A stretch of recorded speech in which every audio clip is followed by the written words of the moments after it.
So leading a business well starts with leading yourself well, and personal governance is a very big piece for me. I have a strong conviction about winning with yourself before you can go and lead others.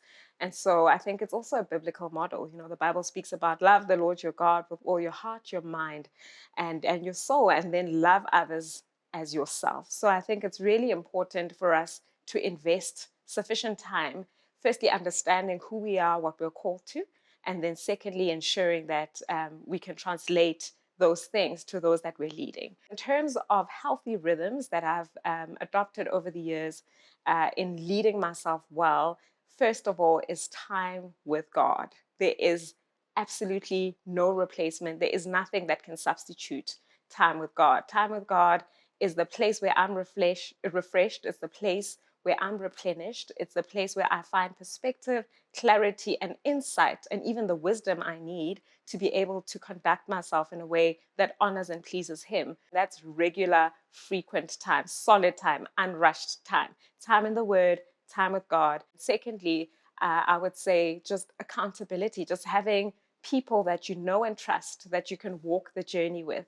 And by this, I mean walking with other leaders who recognize and understand your struggles, who understand your tensions even, and who can hold you accountable and keep you in check, cultivating an environment of joy, even in my personal space, and doing the things that bring me joy. Joy is a fruit of the Spirit. We don't have to conjure it up. It literally lives inside of us and can bubble out of us, and making sure that we really are in environments that bring forth joy, that bring forth hope. That looks different for different people, but for me, it's time with my family, it's time with good friends, it's time traveling, it's really that time that helps you think of something else other than the work you do or the people you're leading, etc. I'd also add a rhythm there, which is sleep. I think for leaders, all of us need to reflect on, are we getting enough sleep? Are we eating balanced diets? And the last one, the bonus rhythm, is really retreats, quarterly retreats. And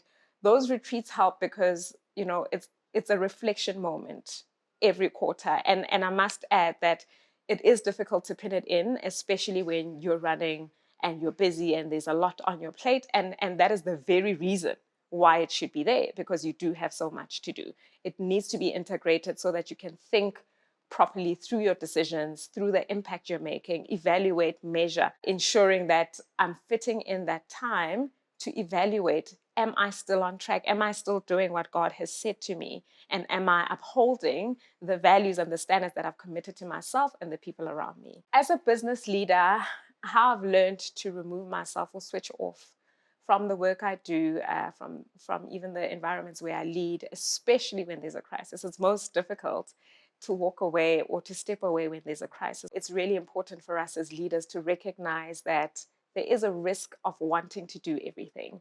And so it's important to build a team around you and delegate where appropriate. The Bible speaks about how God maintains my lot. So I don't actually have to worry about having it all together. He's the one who doesn't sleep or slumber. So I actually can rest and know that He is with me and I can trust the people around me. Yes, of course, we need to apply wisdom in bringing people in and go through whatever processes we need to embark on. But once you have appointed people, give them the room and the space to help you in the areas where they are strong. Because ultimately, life will go on without you in the picture. It's really humbling to recognize that. But it's actually such a growth point to just release yourself into God's hands and trust Him literally with your life. Recognizing for yourself what season you're in is fundamental. The Bible speaks about there's a time and a season for everything under the sun, and that God actually makes everything beautiful in its time. That's Ecclesiastes 3:11. And so I think a recognition of the season you're in is the starting point. Do you know the season that you're in? We bring our whole self to our leadership, right? I can't ignore the fact that I actually have a family, and I can't lead as though there isn't a family. And I really want to emphasize that point, that we don't lead in a vacuum. As a Christian, we're called to serve others, and balancing the scales between serving others and ensuring that you're focusing on yourself as well is really, really the careful balance that we need to strike. I think my perspective on the matter is that it is a tension that needs to be managed.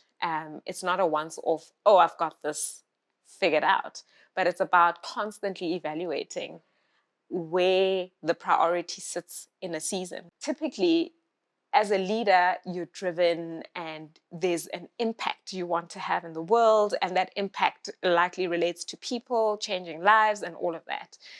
And now having to manage your own ambition becomes a very critical piece.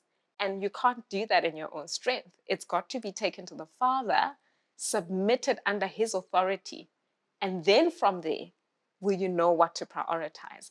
Also, the time with mentors and people that you trust, accountability partners, to check in and say, hey, how's your week going? Are you meeting your work deadlines, etc.? But are you spending time with your family? Are you prioritizing the things that are not screaming for your attention, but are critical in the long run? And to recognize that there are times where no is okay. The boundaries are critical. You know, the Bible speaks about a man without self-discipline or self-control is like a city without walls. So we need to be the man who walks with self-control and knows that no is also an answer in a generation and a time where we want to be everywhere and please everyone. Are you persuaded about the Father's love for you? Because when you operate from a place of persuasion of the Father's love, then you know that it's okay to let go of one or two things because I'm well provided for.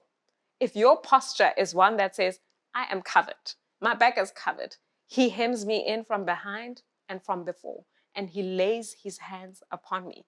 And therefore, I can rest in that knowledge.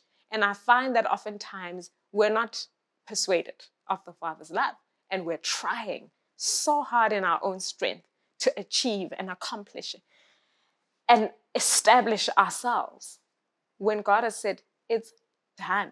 You just have to do what I tell you to do as we do this journey of life and leadership. So in relation to consistency around our habits, our rhythms, and our routines, this is probably the underpinning secret of success. It's about doing the important things consistently as opposed to once in a while. So it's one thing to go to the gym on a Monday and then go in a month's time. And it's another to do the 30-minute run every day. The impact over the long haul of consistent habits yields greater fruit and more sustainable fruit. And we can't expect to see results where we haven't put consistent investment. So in relation to our rhythms and habits, I would encourage us to take the time to ensure we put the structures in place that help us, that support us to ensure that we are able to consistently invest in our relationship with God, in our core relationships, in the things that replenish us, in our personal health, in our sleep, in our exercise, and our eating habits. All of those things are the key things that are hidden behind a leader's success.